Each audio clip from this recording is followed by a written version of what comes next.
with real players, which is why I have taken the time to send you a letter.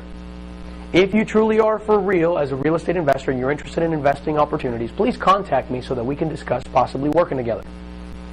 Here's my number. Cash leads, $10, and all of a sudden you got 2,300 leads. Another cool one is you can actually buy credit bureau leads. You can actually go and pay a credit bureau company to give you a list of all the people who have a 700 and above credit score. Is that a pretty valuable list? Yeah. That kind of sucks, doesn't it? That they're selling our names.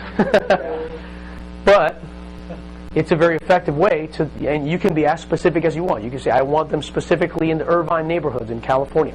And they will give you a list of all the people with a high credit score. So there's a great source of getting a bunch of leads that you can work. You can also buy an accredited investor leads. Just know that when you get these leads, other companies have purchased these leads, so you're going to be competing typically with institutional investors that are trying to raise more capital. Okay? So be creative so that they'll see it. But one of the things you'll do, and the way that they sell you on it, is you can get these leads of accredited investors where they sent them a mail out. When they responded with the information, one of their telemarketing groups called them and qualified them as an accredited investor.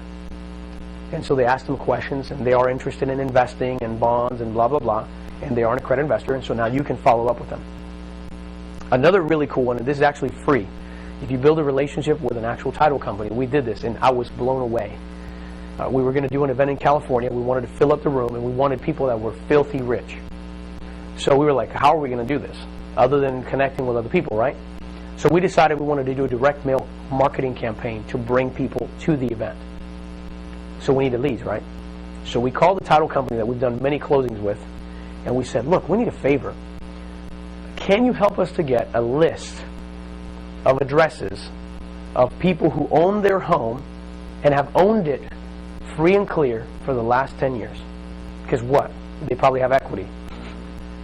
Would you know that in the area that we said we need information, they even went and gave us a couple other zip codes, but I'm talking about big zip codes. We had over 20,000 addresses that we could have marketed to, which we weren't going to go that big. We just took a percentage of that and sent them 3 or 4 direct mail pieces. Pretty cool lead source, and it's free. And they even sell rollover IRA lists. Is that pretty valuable? These people have to roll their IRA somewhere, and they have to invest it somewhere. It's not like money that goes in your pocket, right? So if you did a direct mail piece and said, hey, we're going to show you how you can make your turn your IRA into a self-directed investment vehicle so that you can capitalize in today's real estate marketplace. Come to our call where we're going to talk about it. Pretty powerful list. And you can actually Google that and find multiple services that will do that for you. So that's another great source of leads for you to begin targeting and getting on the phone with them when they respond. Any questions on that? Pretty cool ideas?